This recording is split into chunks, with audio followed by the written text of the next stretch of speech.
नमस्कार, VNM studio से मैं सोनल भारद्वाज आप सभी का वीएनएम टीवी के बुलेटिन में स्वागत करती हूं। देश, दुनिया, शहर, जिले की तमाम खबरें विस्तार से आप तक पहुंचाएंगे, लेकिन आइए सबसे पहले नजर डालते हैं वीएनएम हेडलाइंस पर। देखते हैं क्या रही आज की खास खबरें।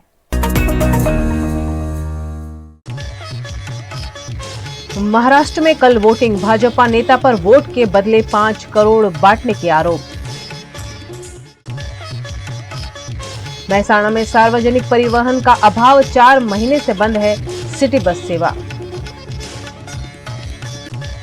और वडोदरा में तपन परमार के हत्यारे कोर्ट में पेश, 3 दिनों के रिमांड मंजूर। महाराष्ट्र की 288 सीटों पर कल विधानसभा के चुनाव होने हैं और उससे पहले ही भारतीय जनता पार्टी पर पैसे बांटने का आरोप लगने से हंगामा हुआ। महाराष्ट्र में विधानसभा चुनाव की वोटिंग से एक दिन पहले वोटर्स को पैसे बांटने का मामला सामने आया है। हितेंद्र ठाकुर की पार्टी बहुजन विकास आघाड़ी ने आरोप लगाया कि भाजपा के राष्ट्रीय महासचिव विनोद तावड़े ने वोटर्स को पैसे बांटे। बीवीए ने इस पर कहा कि तावड़े मंगलवार को 5 करोड़ रुपए लेकर विरार इलाके की एक होटल पहुंचे। उनके साथ नालासोपारा सीट से भाजपा प्रत्याशी राजन नाइक और दूसरे कार्यकर्ता भी थे। यहाँ उनकी मीटिंग चल रही थी। बीवीए के मुताबिक होटल में वोटर्स को पैसे बांटे गए। जानकारी मिलने पर हितेंद्र ठाकुर और उनके बेटे क्षितिज ठाकुर भी होटल पहुंचे। दोनों पार्टियों के कार्यकर्ताओं के बीच जमकर विवाद हुआ।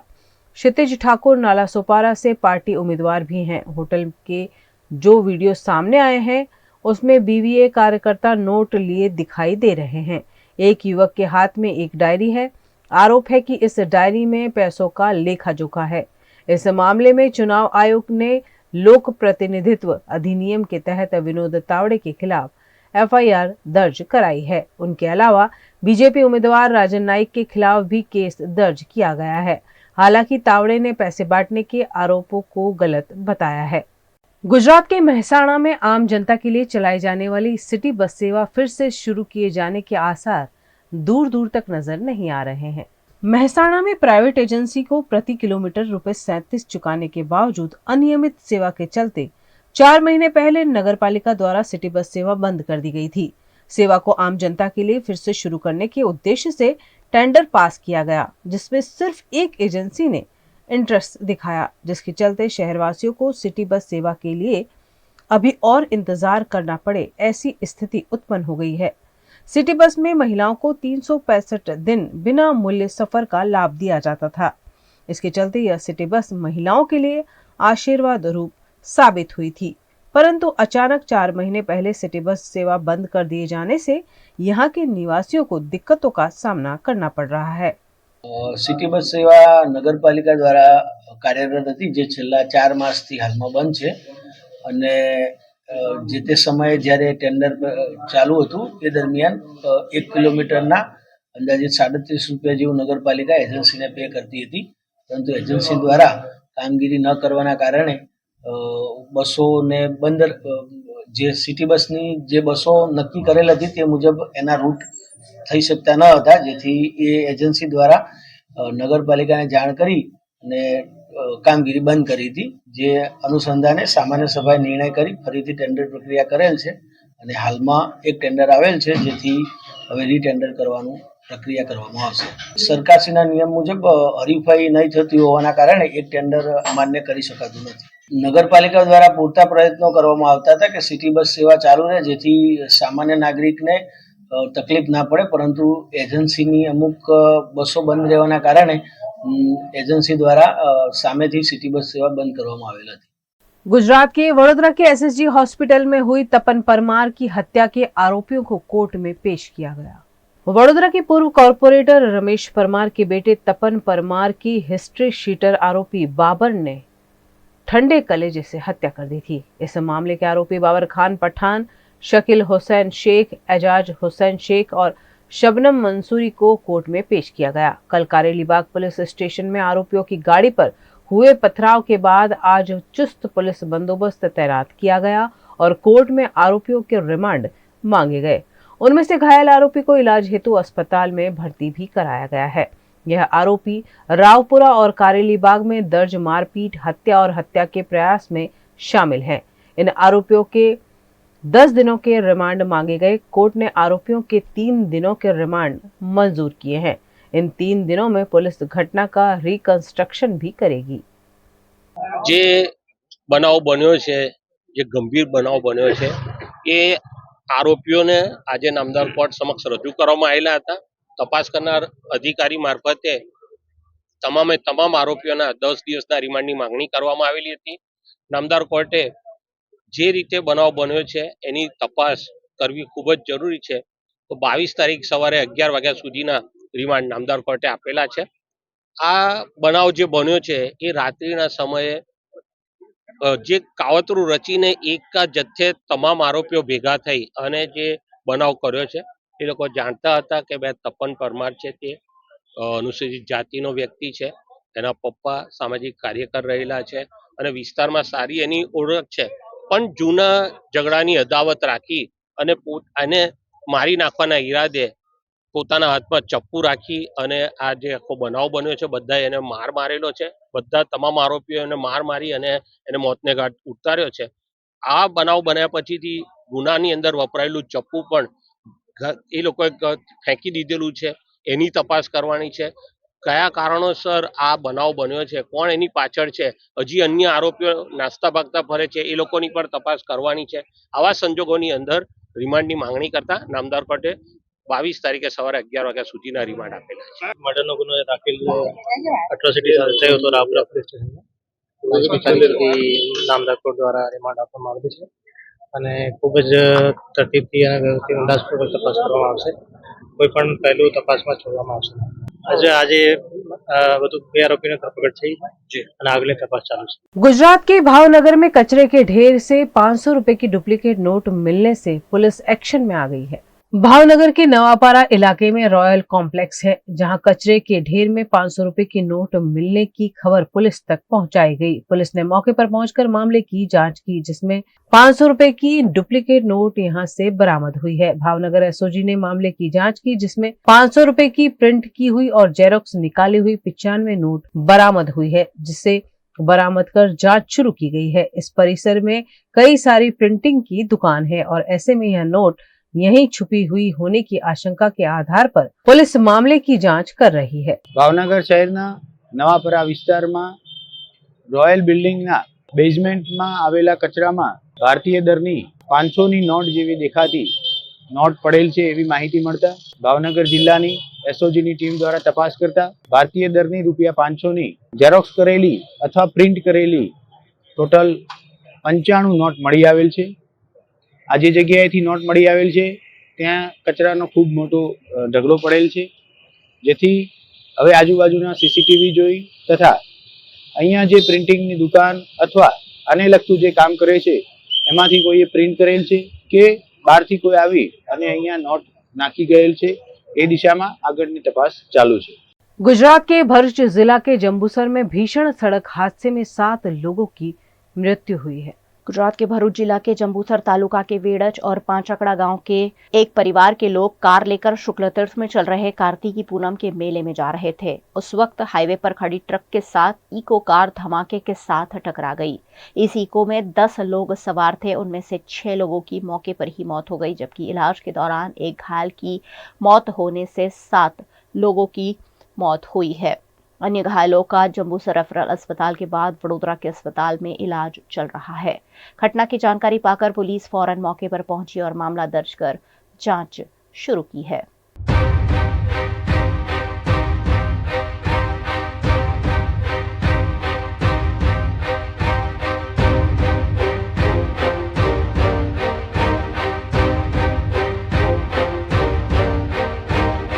હમણાં જ ખૂબ જ ભયંકર એક્સિડન્ટ થયો છે, જેમાં પાંચકડા, વેડચ અને ટંકારિયાના 6 જેટલા લોકોના મૃત્યુ થયા છે, જે ખૂબ જ દુઃખદ ઘટના છે. તાત્કાલિક જાણ થતાં હું અત્યારે અહીંયા જંબુસર સિવિલ હોસ્પિટલે આવીને જે મૃત્યુ થયા છે એમને તાત્કાલિક પીએમ કરી અને એમને બોડી સોંપવામાં આવે એવી તમામ પ્રકારની કાર્યવાહી અત્યારે કરવામાં આવી રહી છે. न्यूज रूम से खबरों का सिलसिला बदस्तूर जारी रहेगा। बने रहिए हमारे साथ, देखते रहिए VNM न्यूज। पानेरी एम्ब्रॉयडरी अब नए रंग रूप में। आप पानेरी पहुंचे हैं तो मानो आपकी सारी शॉपिंग हो सकेगी एक ही जगह पर। पानेरी में festive collection, casual collection, nightwear, innerwear के साथ अब ज्वेलरी, कई ब्रांड के कॉस्मेटिक्स, पर्स, परफ्यूम और बहुत कुछ। बच्चों से लेकर बड़ों के लिए बेहद खूबसूरत हर कलेक्शन। ट्रेडिशनल ड्रेस चाहिए या स्टाइलिश, पानेरी में सब कुछ वन स्टॉप वन डेस्टिनेशन। खुद के लिए खरीदना हो या दूसरों को गिफ्ट करना हो, पानेरी है सबसे बेस्ट।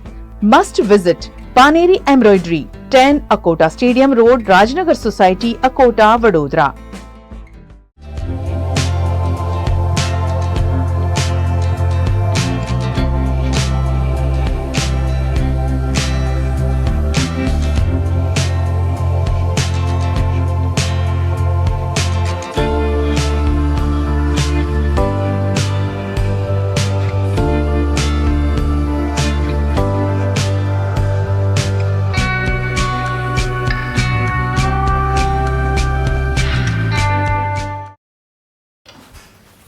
ठीक से साफ करो, ऊपर ऊपर से नहीं।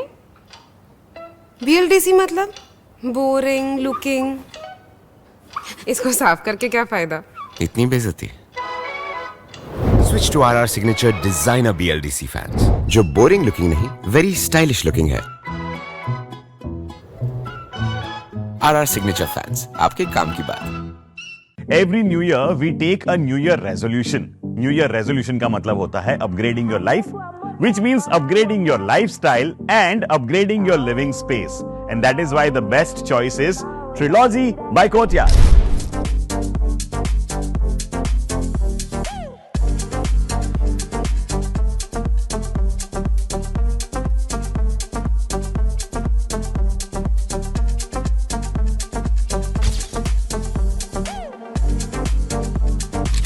Trilogy by Courtyard. Finest architecture, world-class amenities, and a great space to live. Come check it out.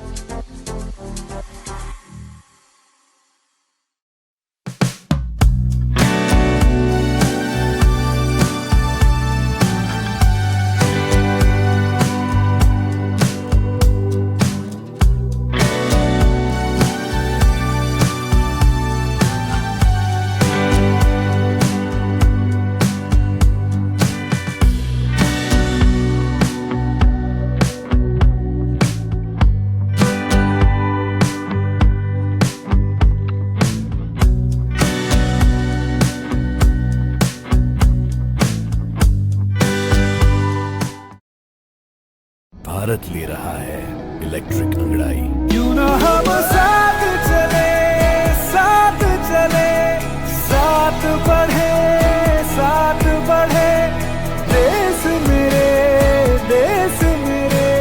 देश को ले जाए नई दिशा की ओर। आपका जॉय, भारत का जॉय। गुजरात के वडोदरा में दीपक फाउंडेशन द्वारा प्रधानमंत्री जन आरोग्य योजना के कार्ड बनाने का कैंप आयोजित किया गया। प्रधानमंत्री जन आरोग्य योजना अंतर्गत आयुष्मान भारत कार्ड बनाए जा रहे हैं, जिसके तहत जरूरतमंदों को निःशुल्क स्वास्थ्य सुविधाएं दी जा रही है।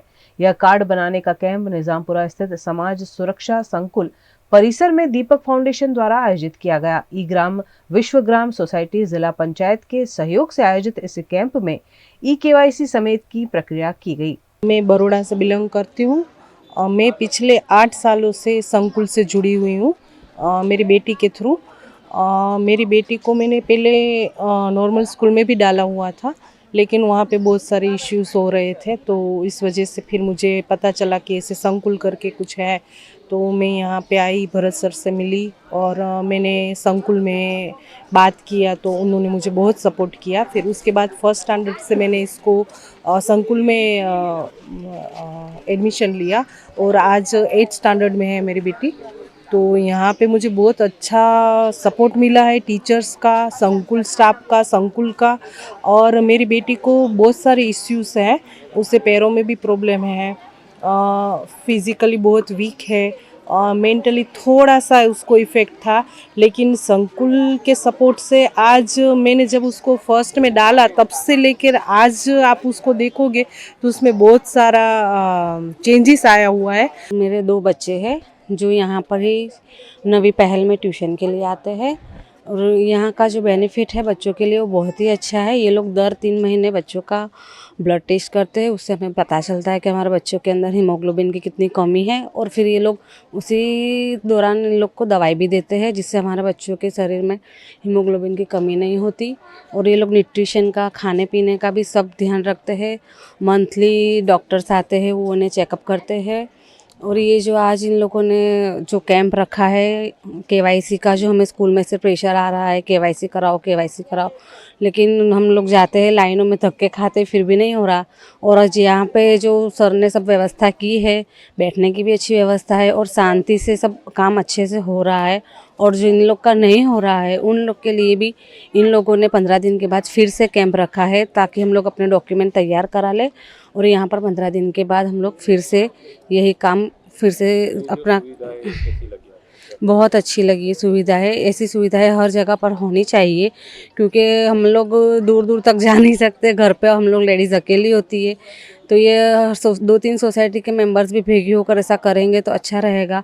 और जो नवी पहल ने यहाँ पर जो प्रोग्राम किया है वो आज बहुत ही अच्छा किया है। जिनके पास सभी डॉक्यूमेंट थे उनके कार्ड बनाए गए और जिनके पास डॉक्यूमेंट नहीं है उनके लिए फिर से कैंप आयोजित किया जाएगा।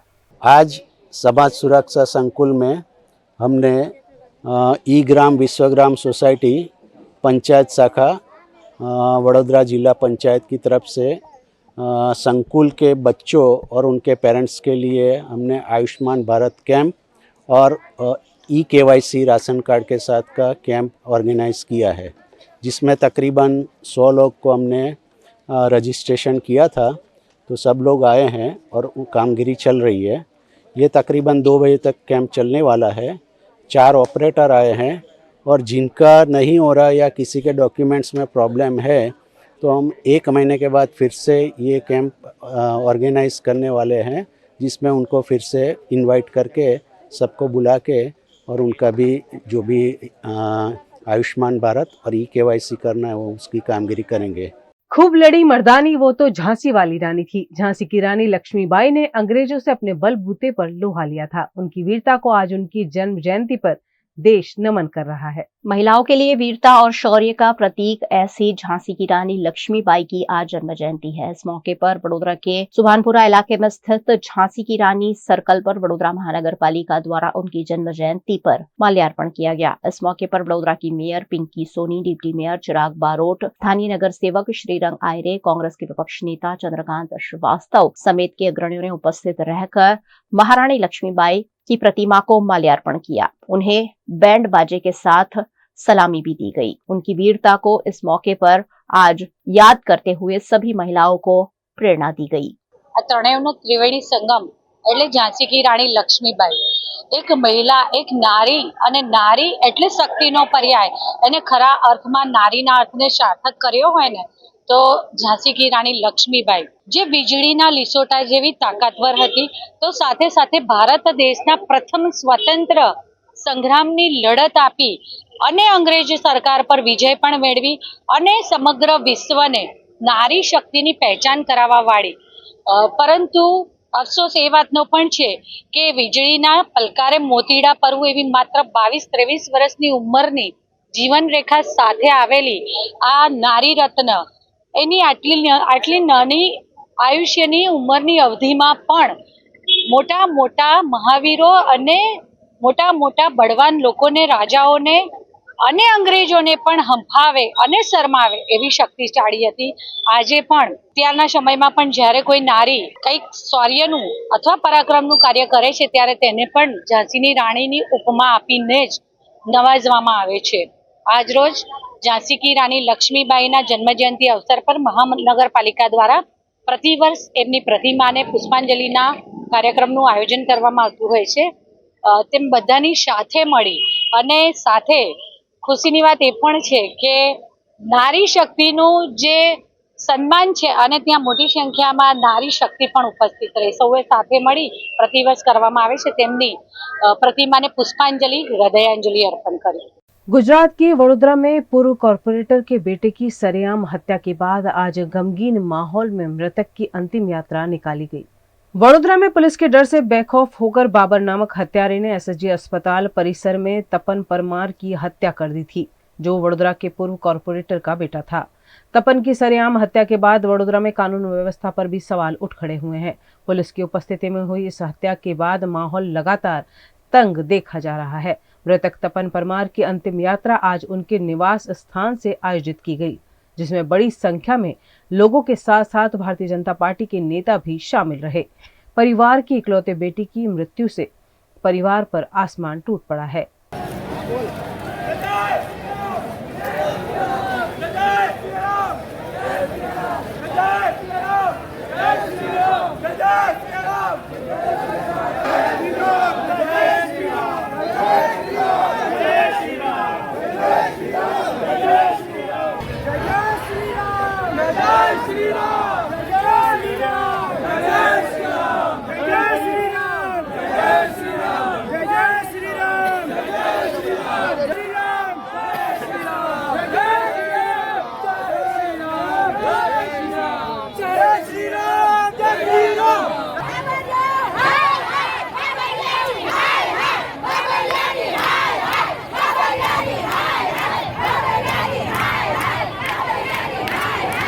वार्ड नंबर 7 के पूर्व काउंसलर रमेश राजा के बेटे के साथ घटी दुखद दुर्घटना के चलते लोगों में काफी आक्रोश है।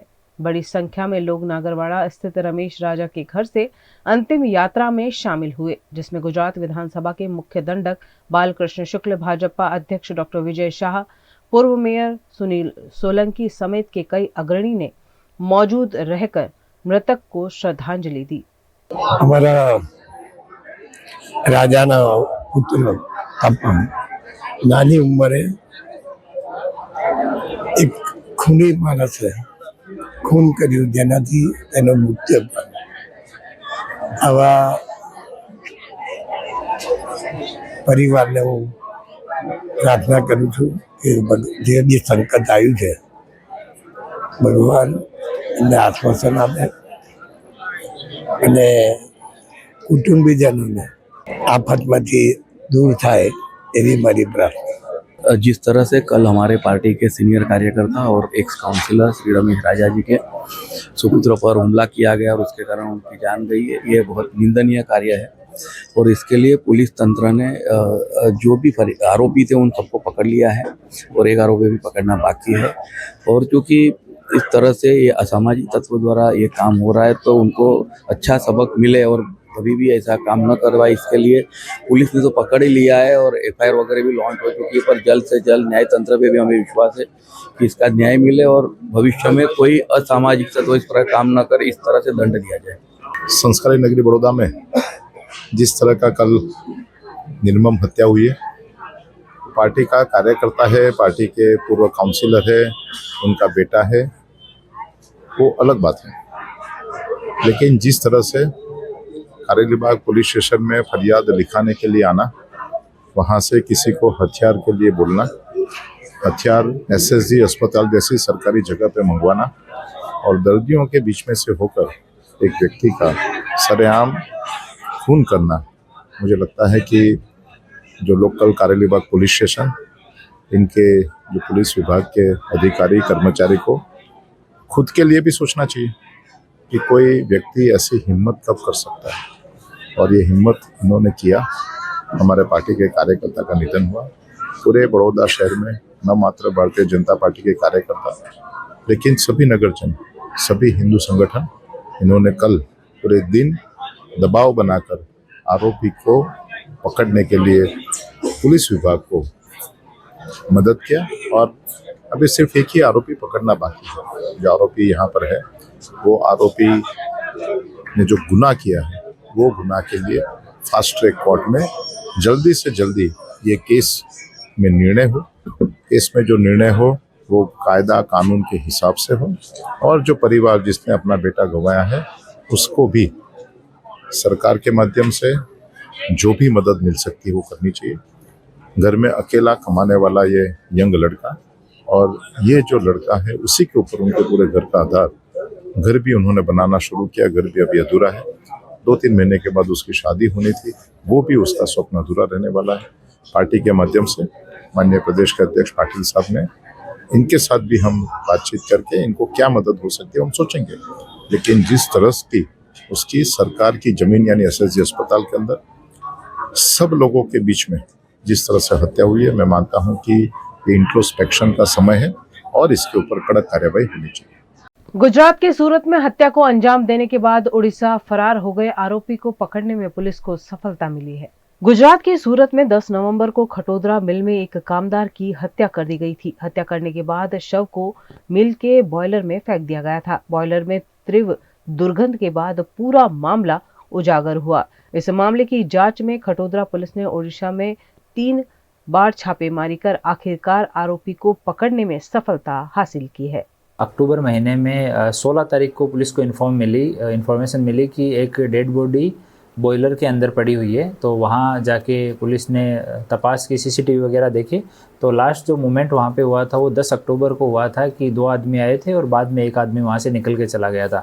तो इस तरह से मृतक जो है उसकी पहचान ध्रुवचरण सनोप मंगुली प्रधान, ये कटक जिला उड़ीसा का रहने वाला है, इसके रूप में हुई और इसकी बॉडी वहाँ पे थी। बाद में पीएम करवा के बॉडी घर वालों को हस्तक की गई और जो व्यक्ति वहाँ से निकलता हुआ दिखाई दे रहा है उसका नाम मनोज है। वो यहाँ से निकल के मनोज है वो ट्रेन में बैठ के और उड़ीसा चला गया। फिर उसका टेक्निकल सर्विलेंस किया गया, सीसीटीवी फुटेज, उसके जानने वाले दोस्त सबसे पूछताछ की गई और 2 बार पहले भी टीम उड़ीसा जाके आई लेकिन उनको सफलता नहीं मिली क्योंकि वो मोबाइल फ़ोन यूज़ नहीं कर रहा था और कहीं सही तरीके से अपने घर पे भी नहीं था, रिश्तेदारों के यहाँ नहीं था, तो ट्रेस नहीं हो पा रहा था।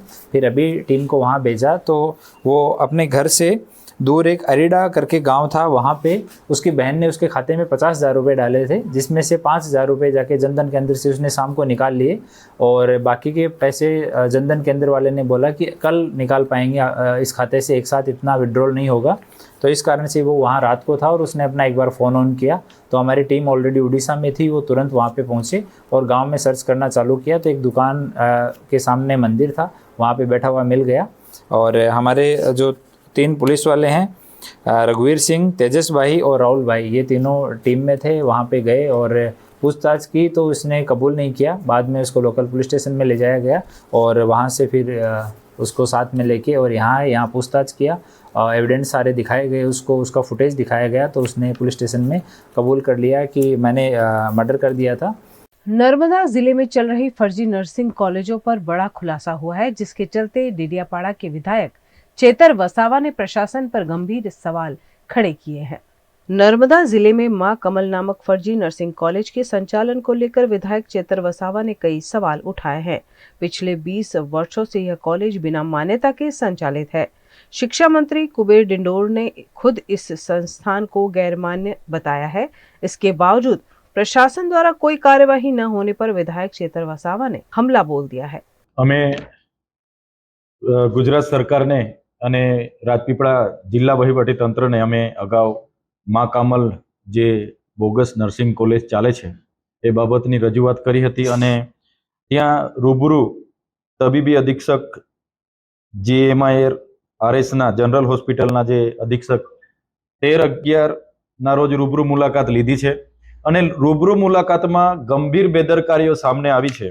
એમણે જણાવ્યું છે કે આ સંસ્થા આરોગ્ય અને પરિવાર કલ્યાણ વિભાગ, ગુજરાત સરકાર અને ગુજરાત નર્સિંગ કાઉન્સિલ અમદાવાદ દ્વારા માન્યતા ધરાવતી સંસ્થા નથી, જેથી આ સંસ્થા સાથે તાલીમ મેળવતા તાલીમાર્થીઓ ગુજરાત સરકાર શ્રી દ્વારા કરવામાં આવતી સ્ટાફ નર્સિંગ ભરતી માટે અમાન્ય થાય છે તેમજ સ્કોલરશીપ માટે પણ પાત્રતા ધરાવતા નથી। આ સંસ્થા આરોગ્ય અને પરિવાર કલ્યાણ વિભાગ, ગુજરાત સરકાર અને ગુજરાત નર્સિંગ કાઉન્સિલ અમદાવાદના નીતિ નિયમો અનુસાર માન્યતા પ્રાપ્ત ન હોવાના કારણે આ સંસ્થાના તાલીમાર્થીઓ સરકારશ્રી દ્વારા કરવામાં આવતી ભરતી, સ્કોલરશીપ અને ખાનગી સંસ્થામાં સ્ટાફ નર્સ તરીકે ફરજ બજાવવા માટે યોગ્યતા ધરાવતા નથી। એટલા માટે અમારે આ કહેવું પડ્યું અને આજે તમે જોઈ લો, સરકારે કોઈ પણ જાતની પરવાનગી નથી સરકારને લીધી, છતાં આ સંસ્થા છેલ્લા 20 વર્ષથી કોના રહેમ નજરથી ચાલે છે આજે અમારી પાસે 150 વિદ્યાર્થીઓ આવ્યા છે, એમના ઓરિજિનલ ડોક્યુમેન્ટ એમની પાસે જમા છે, 2,97,000 જેટલી ફી એમની પાસે જમા છે, અને કોઈ પણ યુનિવર્સિટી કે કોલેજમાં એમને એક્ઝામમાં બેસવા દેવામાં આવતા નથી. તો 3 વર્ષ તો વિદ્યાર્થીઓના બગડી ગયા, સાથે સ્કોલરશિપ પણ નથી મળવાની, સાથે આ સંસ્થા આ તાલીમાર્થીઓને આ વિદ્યાર્થીઓને સરકારી ભરતીઓમાં પણ યોગ્યતા ધરાવતા નથી એવું સરકારે જ્યારે જણાવતા હોય ત્યારે આ ગંભીર બાબતોમાં છેલ્લા 10 દિવસથી અમે ફરિયાદ દાખલ કરવા અને આ વિદ્યાર્થીઓને न्याय અપાવવાની માંગ કરી છે. खबरें अभी और भी जिन्हें लगातार आप तक पहुंचाते रहेंगे, लेकिन छोटे से अंतराल के बाद बने रहिए हमारे साथ, देखते रहिए VNM न्यूज।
हमें लड़की पसंद है।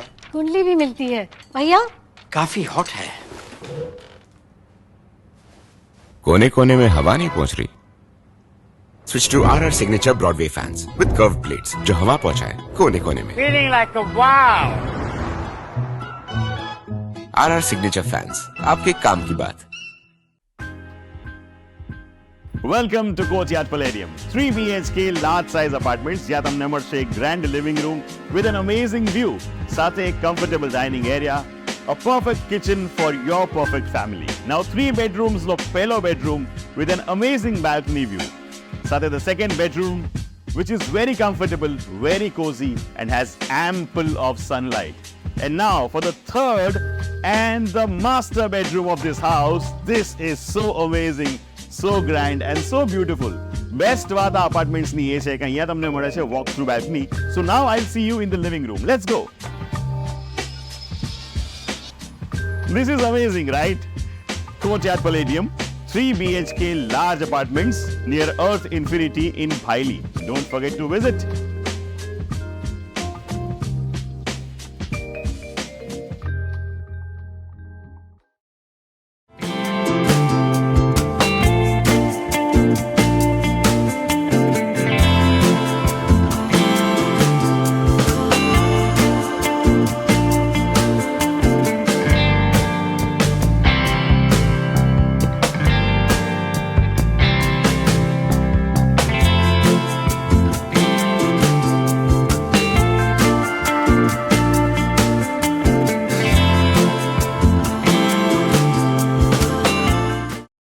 गुजरात के मेहसाणा में गुजरात सरकार के खेल युवा और सांस्कृतिक गतिविधि विभाग के ग्रंथालय खंड द्वारा दुर्लभ पुस्तकों की प्रदर्शनी का आयोजन किया गया। इस विशेष प्रदर्शनी का उद्घाटन मेहसाणा जिला कलेक्टर M नागराजन के हाथों किया गया। गुजरात सरकार के खेल युवा और सांस्कृतिक गतिविधि विभाग के तहत संचालित यह ग्रंथालय प्रदेश का एकमात्र ऐसा संस्थान है जो पुस्तकों की वैज्ञानिक रूप से जानकारी और संरक्षण का कार्य करता है। राज्य केंद्रीय अनामत ग्रंथ भंडार की स्थापना 13 मार्च 1991 को मेहसाणा में की गई थी। इस अवसर पर सहायक ग्रंथालय निदेशक डॉक्टर जयराम देसाई ने बताया कि विभिन्न स्थानों पर बिखरे हुए दुर्लभ ग्रंथों को एक स्थान पर एकत्र कर हमारी सांस्कृतिक धरोहर को आने वाली पीढ़ियों के लिए संरक्षित रखना इस कार्यक्रम का मुख्य उद्देश्य है। आने वाले समय में इस धरोहर को डिजिटली संरक्षित कर વેબસાઇટ કે માધ્યમ से પૂરી દુનિયા के लिए સુલભ बनाया जाएगा। અહીંયા સંગ્રહ કરીને એક કલેક્શન ઊભું કરવામાં આવેલું છે। આજે આ કલેક્શન પબ્લિકના લોકો માટે જાણકારી થાય અને સામાન્ય લોકો પણ આવીને એને જોઈ શકે. આપણે સાંસ્કૃતિક વારસાની વિષય યુવાનોને ખબર પડે એના માટે આજે આ એક્ઝિબિશનનું આયોજન પણ કરવામાં આવેલું છે. લગભગ 17,000 જેટલા કુલ આમાં દુર્લભ તથા હસ્તલિખિત પુસ્તકો ઉપલબ્ધ છે અને એના જાળવણી, એનું સેફટી અને એનું મેન્ટેનન્સ પણ અહીંયા સરસ રીતે કરવામાં આવે છે. ગુજરાત સરકારનું જે એ છે કે આપણે સાંસ્કૃતિક વારસો, ઐતિહાસિક વારસો અહીંયા યુવાનોને મળી રહે તે માટે આ એક અભિગમ અહીંયા ચાલુ છે.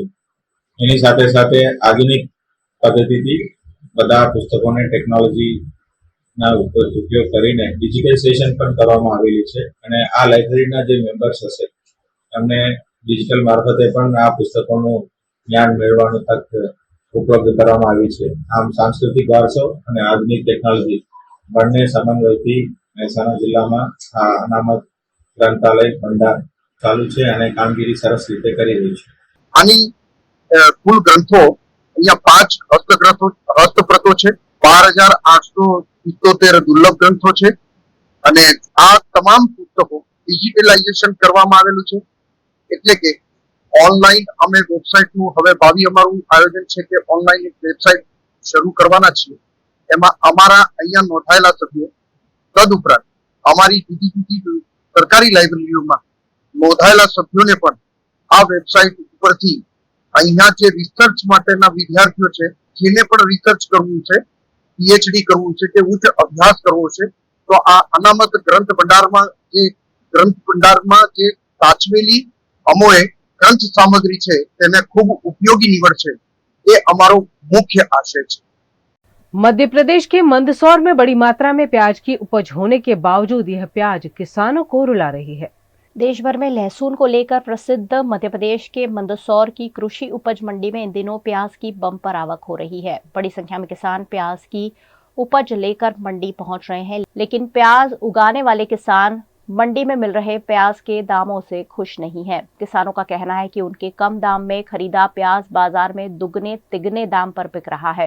हालात ये है कि किसानों को फसल की लागत तक नहीं मिल पा रही। किसानों ने कहा कि मंडी में 30 रुपए किलो से अधिक प्याज का दाम नहीं मिल रहा है।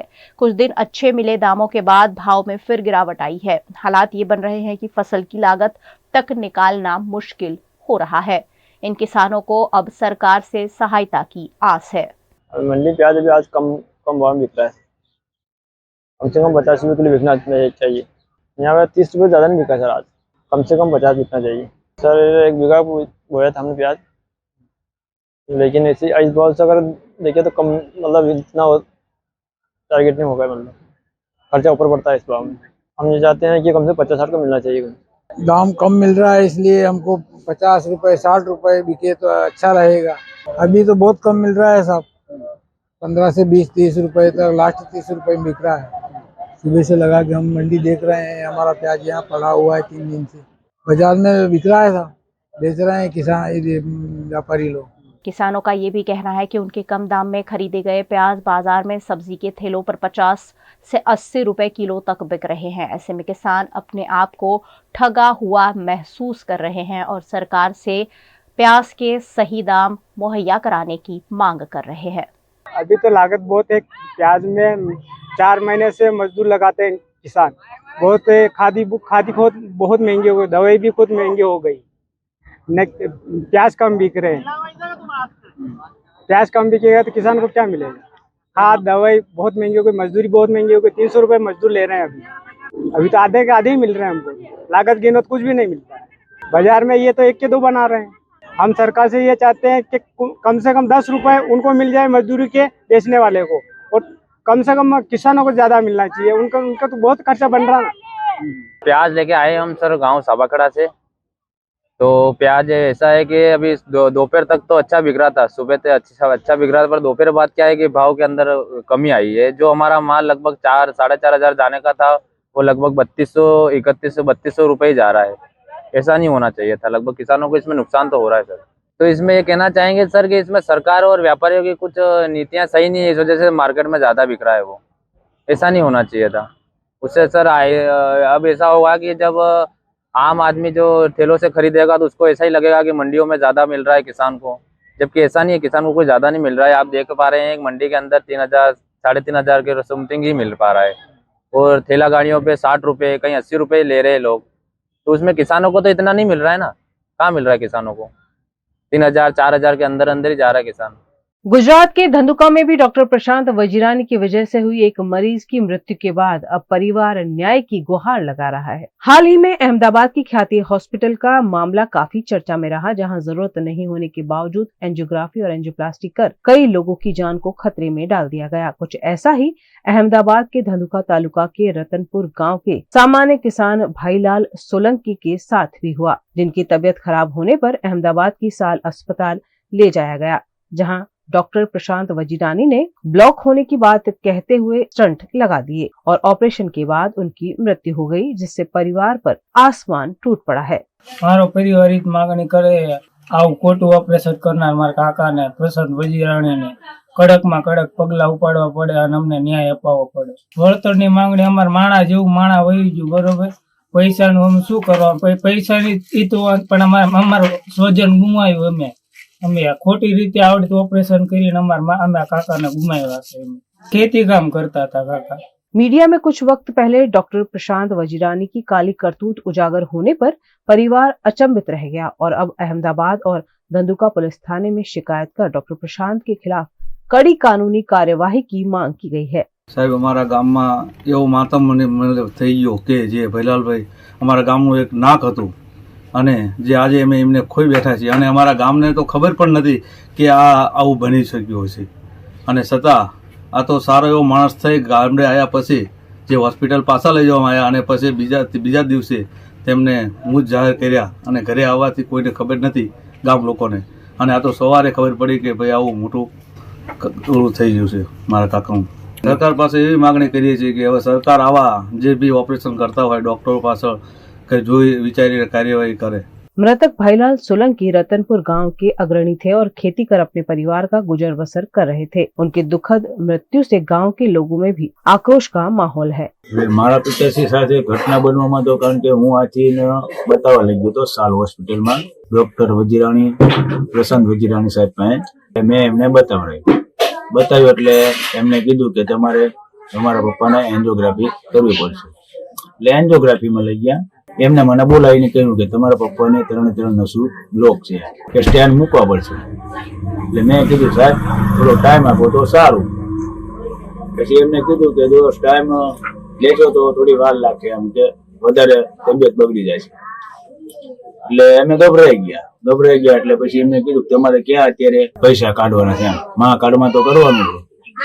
તો પછી અમે નક્કી કરીને કીધું કે હા કરી નાખો એમ। પછી મારા પપ્પાની તબિયત વધારે બગડી ગઈ એટલે 8 તારીખે આવ્યા, પછી 9 તારીખે અમે વળી પાછા ગયા। 9 તારીખે ગયા એટલે પ્રશાંત વજીરાણી સાહેબ હતા નહીં, કમલ શર્મા સાહેબ હતા।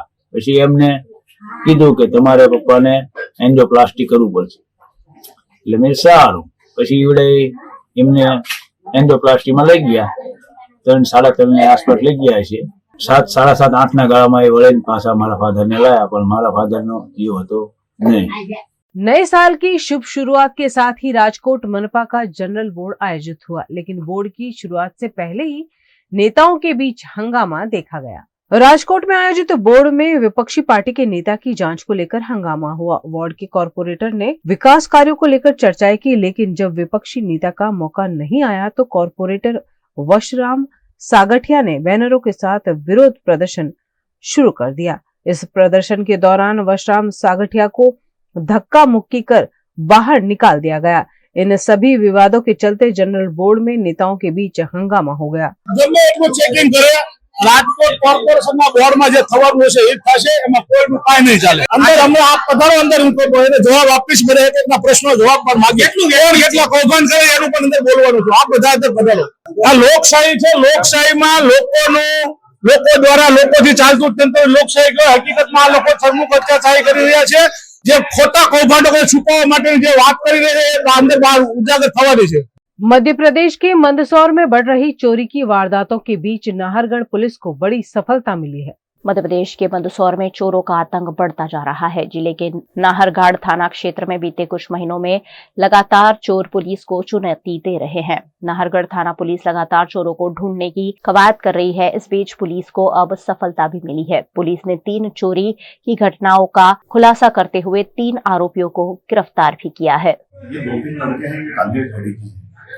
इन लोगों ने जो अपने 2 साथी है, इनके सगे ग्राम के भी हैं, जिनमें विशाल और राहुल, इनके साथ मिलकर इसने थाना नाहरगढ़ क्षेत्र में कई स्थानों पर चोरी है, जिसमें कुछ सोना चांदी के जेवर भी है, कुछ लहसन है। उनको भी पुलिस रिमांड में लिया है, उनसे पूछताछ की जा रही है। और भी अन्य अपराधों में चोरियों का खुलासा होने की पूरी संभावना है। लगभग अभी तक तो पुलिस ने 3 चोरियां तो बरामद कर ली है। 2 चोरियां बरामद की और जिसमें 2 चोरी और है, जिसमें न्यायालय से इनको बिहार पे फिर लेना है, फिर पुनः पूछताछ करना है। तो चोरियों का खुलासा फिर बाद में पता चलता है। पूरे मामले में लगभग 5 से 6 के लगभग आरोपी है, जिसमें 2 जो नीमच जिले की पुलिस ने पकड़ा सगर ग्राम के हैं।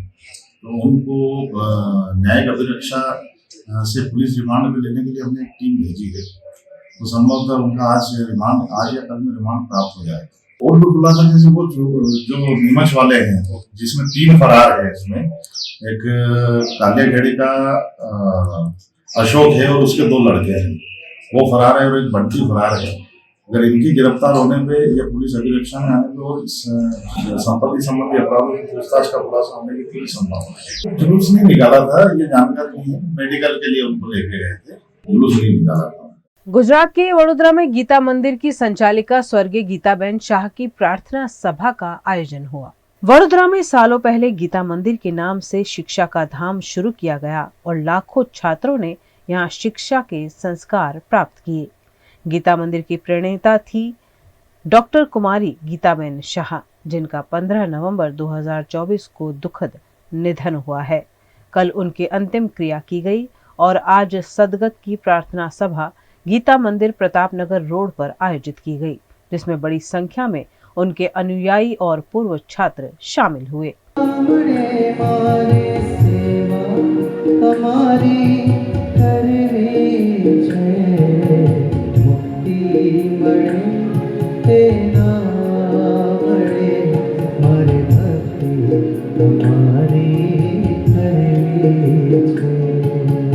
जीवन भर लोगों की सेवा करने वाली डॉक्टर गीताबेन शाह उनके 89वें जन्मदिन पर ही ब्रह्मलीन हुई हैं। उन्होंने गीता मंदिर के सामने विद्यानंद जी विद्या विहार हाई स्कूल भी शुरू की थी और अलग अलग सामाजिक गतिविधियों से भी जुड़ी हुई थी। परम पूज्य गीताबेन હવે આપણી વચ્ચે રહ્યા નથી। આજે 88 વર્ષ પૂરા કરી અને 89 વર્ષમાં પ્રવેશ કરે છે, ત્યારે જ એ આપણી વચ્ચેથી વિદાય થયા છે।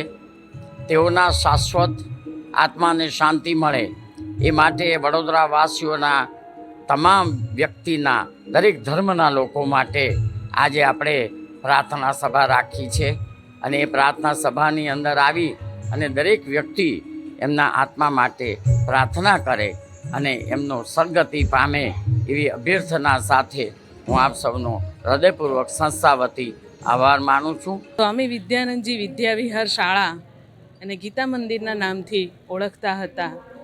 એમના સ્થાપક હતા યોગિની વસંતી દેવીના દીકરી એવા ડૉક્ટર કુમારી ગીતાબેન શાહ।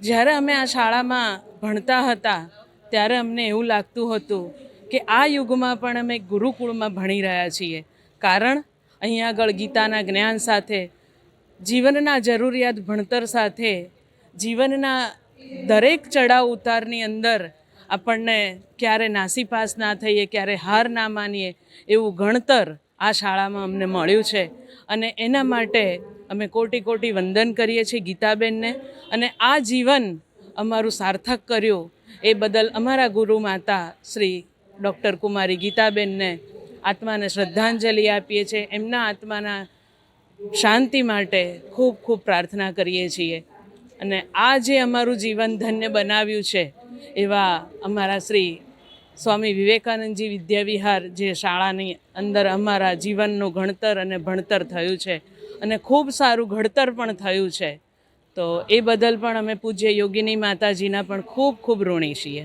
ब्राजील की राजधानी रियो डी जेनेरियो में G20 समिट के पहले दिन पीएम नरेंद्र मोदी ने वर्ल्ड लीडर्स से द्विपक्षीय मुलाकात की।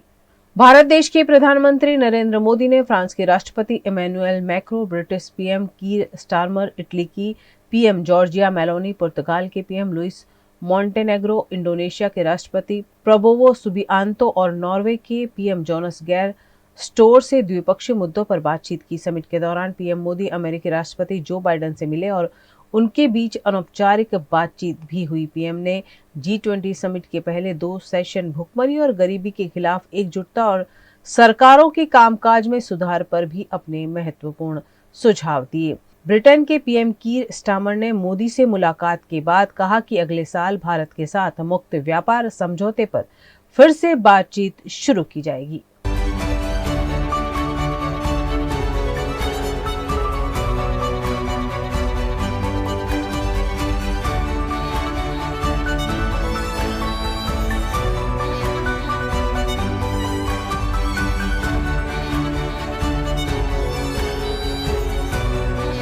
गुजरात के अमरेली की लीलिया तालुका पंचायत में भाजपा के ही सदस्यों का काम नहीं होने से सदस्यों में नाराजगी देखने को मिल रही है।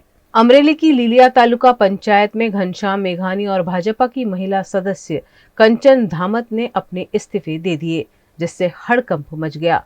भाजपा शासित तालुका पंचायत में पक्ष के सदस्यों की ही अनदेखी होती है और उनके काम नहीं हो पाते हैं, जिससे नाराज 2 सदस्यों ने अपने इस्तीफे दे दिए, जिससे हड़कंप मच गया है। स्थानीय अग्रणियों की दखलंदाजी से फिलहाल तो इस्तीफे वापस खींच लिए गए हैं, लेकिन लोगों की समस्याओं को अनदेखा करने पर सदस्यों में नाराजगी देखी जा रही है। લીલિયા ગામના હિત માટે વારે વારે રજૂઆત કરવા છતાં તાલુકા પંચાયતમાં રજૂઆત કરવી, પંચાયતમાં રજૂઆત કરવી, મંત્રી સાહેબને કરવી, ટીડીઓ સાહેબને કરવી, સફાઈ માટે, ગામની ગટર માટે, લેમ્પ અંધારું થઈ ગયું, લેમ્પ માટે કોઈ ધ્યાન દેતું નહોતું। ગામમાં સીસીટીવી કેમેરા મૂકેલા, 4 મહિનાની અંદર કેમેરા બધા બંધ થઈ ગયા। સંકલનમાં પ્રશ્ન મૂક્યો, જિલ્લા સંકલનમાં મૂક્યો, બધા પ્રશ્નને આગળ આગળ ધકાવતા જતા હતા। એટલે અમને એમ થયું કે આમાં રાજીનામું દઈ દેવું હવે, કેમ કે આ લીલિયા ગામ મોટું, અમે અહીં સ્થાનિક, એટલે અમને વારે વારે ગામમાં નીકળી એટલે રજૂઆત કરે। અમારે પાર્ટીએ કોઈ કંઈ વાંધો નથી, પાર્ટીમાં હંમેશા અમે કામ કરતા અને હજી કરવાના જ છીએ। અમે પાર્ટી ટીડીઓને રાજીનામું આપ્યું અમે, પણ ટીડીઓ સાહેબે એમ કીધું કે તમારે પ્રમુખને આપવું પડે, કે મારે કોઈ અધિકાર નથી।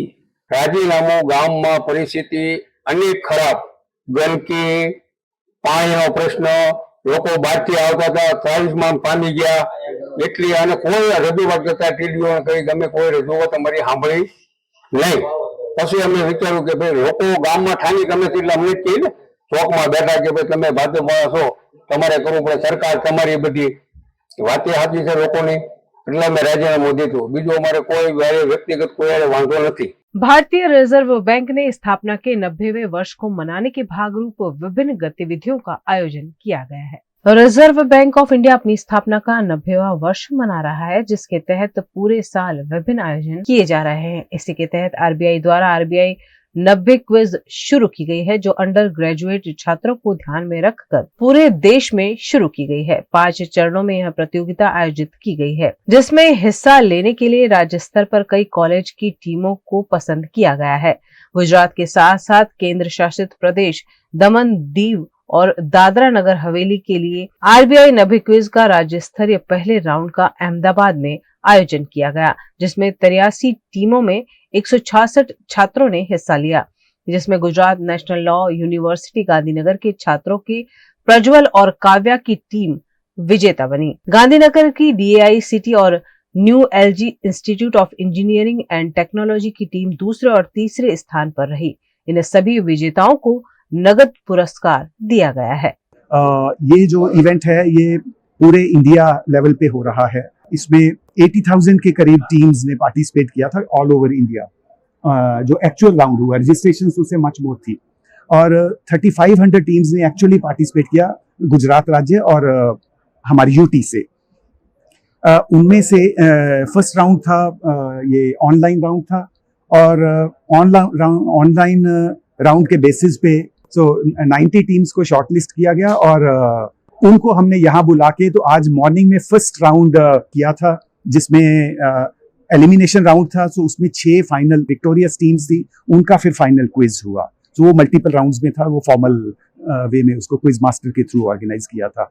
इसका स्पिरिट, इसकी जो आपका क्वेश्चन में भी शामिल था कि स्पिरिट ये है कि बच्चों को एनकरेज किया जा सके। VNM टीवी की खबरें अब आप YouTube, Facebook, Instagram के अलावा OTT प्लेटफॉर्म्स पर भी लाइव देख सकते हैं। डेली हंट जियो टीवी के 498 नंबर के चैनल पर VNM टीवी 24 घंटे आपके लिए उपलब्ध है, तो देखते रहिए VNM टीवी। न्यूज रूम से आज के लिए बस इतना ही। देश, दुनिया, शहर, जिले की तमाम खबरें लेकर हम कल फिर हाजिर होंगे। तब तक के लिए हमें दीजिए इजाजत। नमस्कार।